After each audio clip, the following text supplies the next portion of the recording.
3년 전 SK하이닉스가 연간 적자 7조 7천억 원을 기록했을 때를 기억하십니까?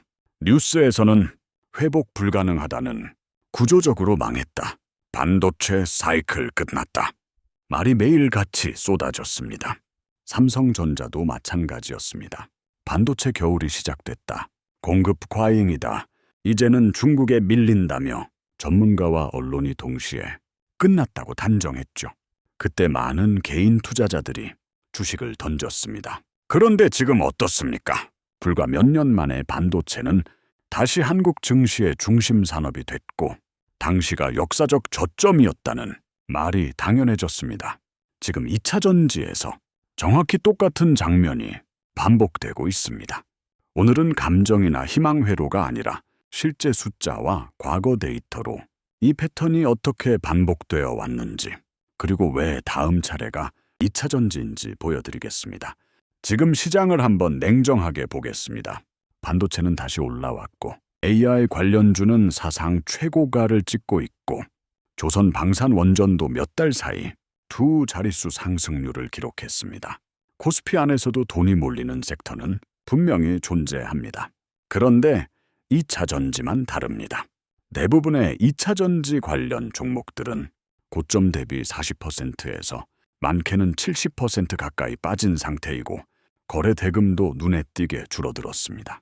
실제로 2024년과 2025년 동안 코스피 지수는 회복 흐름을 보였지만 2차 전지 섹터 지수는 같은 기간 시장 평균 수익률을 크게 밑돌며 대표적인 소외 업종으로 분류됐습니다.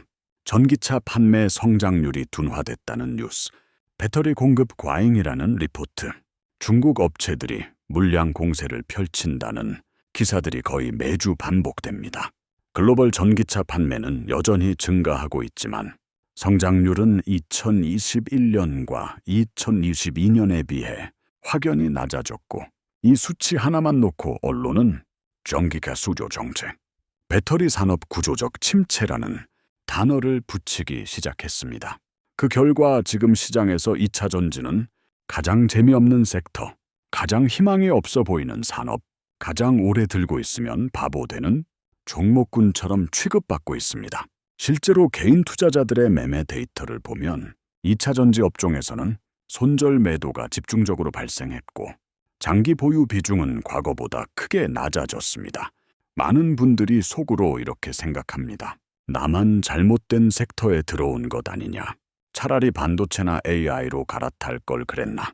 2차 전지는 이미 끝난 이야기 아니냐는 의문입니다. 지금 이 불안과 소외감은 개인 투자자 입장에서 너무나 자연스러운 감정입니다. 문제는 바로 이 지점입니다. 시장에서 한 섹터가 이렇게까지 집단적으로 외면받고 언론과 전문가들이 동시에 부정적인 말만 쏟아낼 때, 과거를 돌아보면 그 산업이 실제로 끝났던 경우는 거의 없었다는 점입니다. 오히려 대부분은 그 시기가 바닥이었고, 그 이후 몇 년 동안 가장 큰 상승이 나왔습니다. 하지만 사람은 눈앞의 차트와 매일 쏟아지는 기사에 훨씬 더 쉽게 흔들립니다. 그래서 지금 2차 전지는 실력이 없어서 소외된 섹터가 아니라 소외된 것처럼 보이도록 만들어진 섹터일 가능성을 먼저 의심해 봐야 합니다. 이제 여기서 한 단계 더 들어가 보겠습니다. 많은 분들이 이렇게 생각합니다. 뉴스에서 이렇게까지 부정적으로 말하는데, 전문가들도 위험하다고 하는데 이게 정말 틀린 판단일까 하는 의문입니다.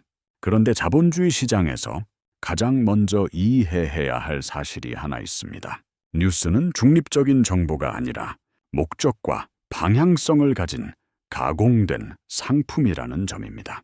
언론은 클릭수로 돈을 벌고, 증권사는 리포트로 수수료와 거래를 만듭니다. 기관 투자자와 외국인 자금은 이미 포지션을 잡은 뒤에 논리를 만들고, 그 논리가 기사와 분석이라는 형태로 시장에 퍼집니다. 이 구조에서 개인 투자자가 접하는 정보는 항상 가장 늦고 가장 불리한 위치에 놓입니다.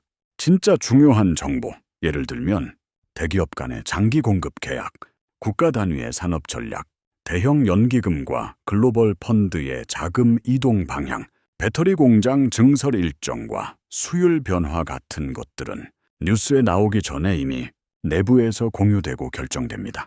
우리는 그런 정보를 검색해서 알 수 없습니다. 그래서 개인이 보는 정보는 대부분 이미 한참 지난 결과이거나 누군가에게 유리한 방향으로 해석된 이야기입니다. 전쟁으로 비유하면 이렇습니다. 기관과 자본은 장군이고 개인 투자자는 보병입니다.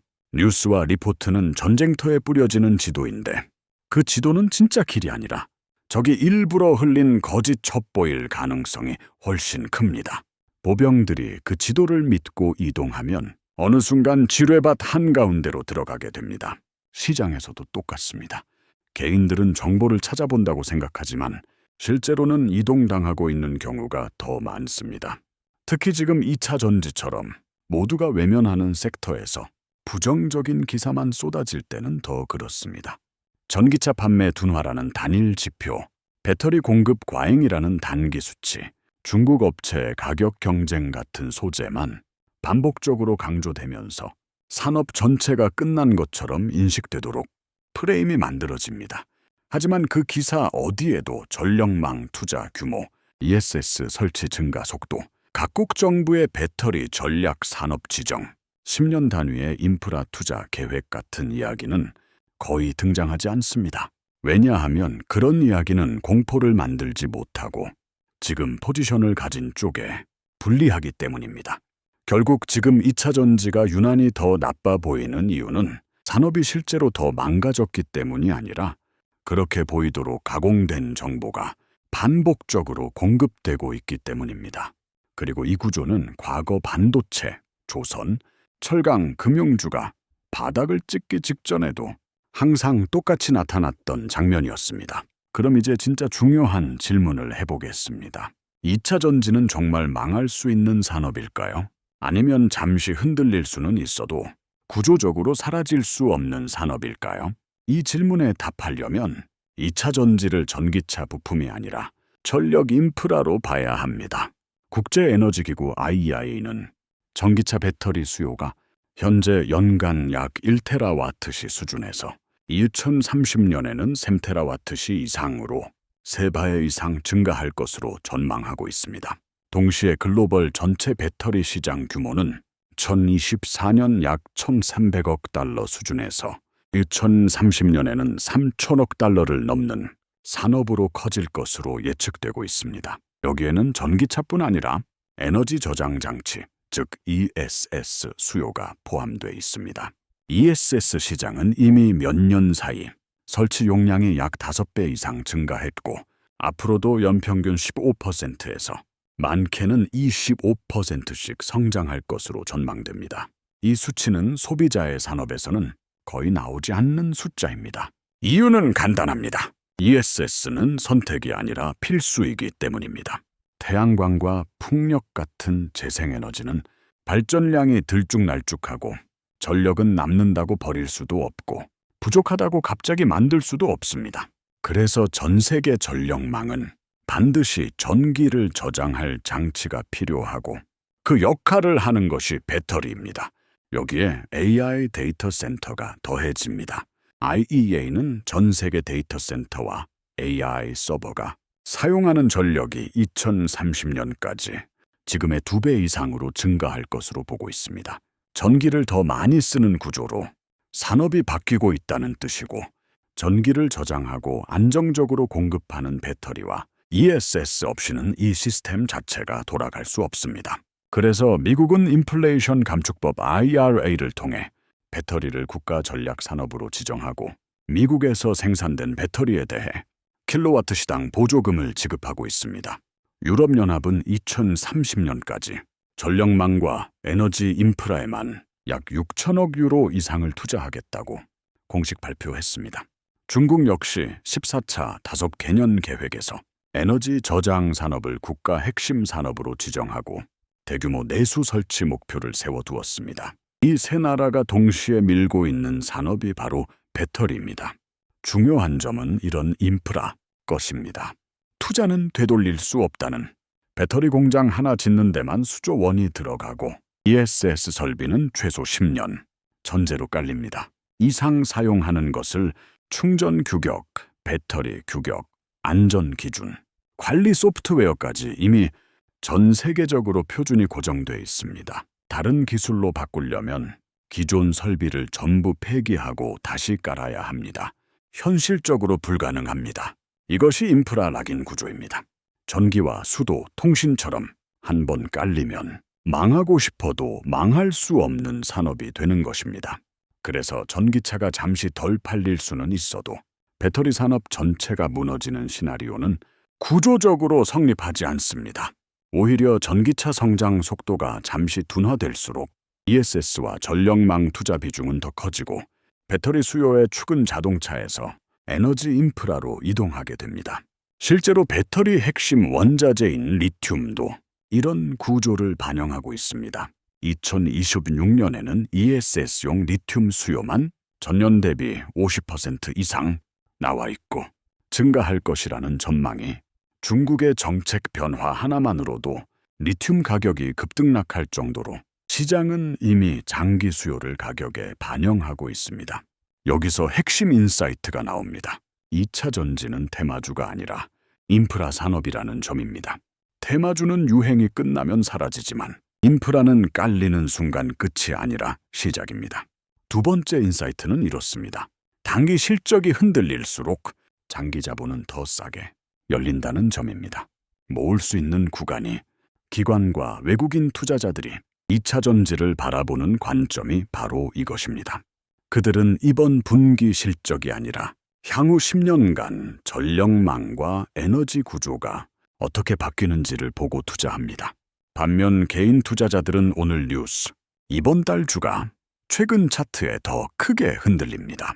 그래서 같은 산업을 보고도 누군가는 탈출하고 누군가는 조용히 쌓아갑니다. 지금 2차 전지가 유난히 초라해 보이고 유난히 욕을 먹고 유난히 관심에서 멀어진 이유는 산업이 약해졌기 때문이 아니라 산업의 무게가 너무 커져서 당위 지표로는 제대로 보이지 않기 때문입니다. 그리고 역사적으로 이런 구간이 가장 큰 상승의 경우가 압도적으로 많았습니다. 시작되기 직전이었던 이제 전부 연결해서 정리해 보겠습니다. 지금 2차 전지는 전기차 성장률 둔화, 배터리 공급 과잉, 중국 업체 물량 공세, 기업 투자 축소 같은 단기 지표들만 반복해서 노출되며 시장에서 가장 소외된 섹터가 됐습니다. 실제로 코스피가 회복하는 동안 2차 전지 섹터는 고점 대비 40%에서 70% 가까이 하락했고 개인 투자자들의 손절 매도 비중도 급격히 늘어났습니다. 언론은 전기차 판매 증가율이 예전보다 느려졌다는 사실 하나만으로 산업 전체가 끝난 것처럼 프레임을 만들었고 리포트들은 공급 과잉과 수익성 악화만 강조했습니다. 그러나 동시에 국제에너지기구 IEA는 전기차 배터리 수요가 2030년까지 현재의 3배 이상 연간 3테라와트시 규모로 커질 것이라고 공식 전망했고 글로벌 배터리 시장 전체 규모도 2024년 약 1,300억 달러라 해서 2030년 3,000억 달러 이상으로 확대될 것으로 예측됐습니다. ESS 설치 용량은 이미 몇 년 사이 5배 이상 증가했고 앞으로도 연평균 15%에서 25%씩 성장할 것으로 추정됩니다.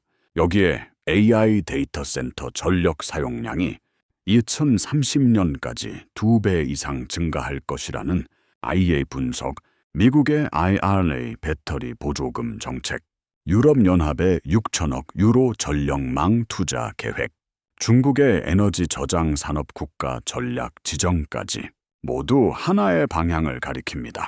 배터리는 전기차 부품이 아니라 전력망과 재생에너지와 데이터 산업을 동시에 떠받치는 국가 인프라가 되었다는 사실입니다. 배터리 공장은 수조 원이 들어가고 ESS 설비는 최소 10년 이상 사용하는 구조이며 충전 규격과 안전 기준과 관리 시스템까지 이미 고정돼 있어 다른 기술로 바꾸는 것도 사실상 불가능합니다. 이것이 인프라락인 구조입니다. 그래서 전기차 판매가 일시적으로 둔화될 수는 있어도 배터리 산업 전체가 무너질 가능성은 구조적으로 매우 낮습니다. 오히려 전기차 수요가 흔들릴수록 ESS와 전력망 투자 비중은 더 커지고 배터리 수요의 중심축은 자동차에서 에너지 인프라로 이동하게 됩니다. 리튬 가격이 중국 정책 변화 하나만으로도 크게 움직이고 2026년 ESS용 리튬 수요가 전년 대비 50% 이상 증가할 것이라는 전망이 나오는 이유도 이 구조 때문입니다. 여기서 첫 번째 핵심 인사이트가 나옵니다. 2차 전지는 테마주가 아니라 인프라 산업입니다. 두 번째 인사이트는 단기 실적과 뉴스는 산업의 본질을 설명하지 못한다는 점입니다. 세 번째 인사이트는 언론에 대대적으로 부정적 기사가 쏟아질 때가 역사적으로 항상 바닥 근처였다는 사실입니다. SK하이닉스가 연간 적자 7조 7천억 원을 기록하며 반도체 끝났다는 말이 나오던 시기, 삼성전자가 반도체 겨울론으로 조롱받던 시기, 조선업이 구조 조정 산업이라고 불리던 시기, 한국전력이 부채 폭탄으로 망할 기업 취급받던 시기, 그때마다 개인 투자자들은 도망쳤고 몇 년 뒤 그 산업들은 다시 한국 증시의 중심이 되었습니다. 지금 2차 전지가 정확히 그 자리에 서 있습니다. 가장 욕먹고 가장 소외되고 가장 관심에서 멀어졌고 가장 많은 개인이 포기한 섹터. 이것이 역사적으로 가장 위험한 구간이 아니라 가장 큰 전환점이 나오기 직전의 모습이라는 점입니다. 그리고 여기서 네 번째 인사이트가 나옵니다. 자본주의 시장에서 진짜 좋은 정보는 뉴스에 나오지 않습니다. 뉴스는 항상 늦고 항상 가공되고 항상 누군가의 포지션에 유리하게 해석됩니다. 개인 투자자들은 정보를 찾고 있다고 생각하지만 실제로는 이동당하는 경우가 더 많습니다. 그래서 시장은 반복됩니다. 언론이 망했다고 말하면 개인은 팔고 구조를 아는 자본은 조용히 모읍니다. 전문가 유튜브가 전부 끝났다고 말하면 그 산업은 바닥을 찍습니다. 썸네일이 다시 밝아지고 목표 주가가 올라가기 시작하면 이미 큰 수익은 끝난 뒤입니다. 그래서 지금 필요한 질문은 이것입니다. 지금 이 돈이 처음 생겼다면 나는 이 산업을 다시 살 것인가? 아니면 공포 때문에 넘길 것인가? 이 질문에 스스로 답하지 못한 채 뉴스만 따라가면 결과는 과거와 똑같을 가능성이 큽니다. 중간에 던진 사람은 역시 안 되더라며 시장을 욕하고 끝까지 들고 간 사람은 아무 말 없이 계좌를 봅니다. 2차 전지는 망한 산업이 아닙니다. 지금 망한 것처럼 보이도록 만들어진 산업입니다. 그리고 이 패턴에서 돈을 버는 사람은 항상 같습니다. 조용히 사고 오래 들고 가는 사람입니다. 쭉 들고 가는 사람은 결국 다 먹습니다. 여러분이 관심 가지는 섹터는 어디인가요?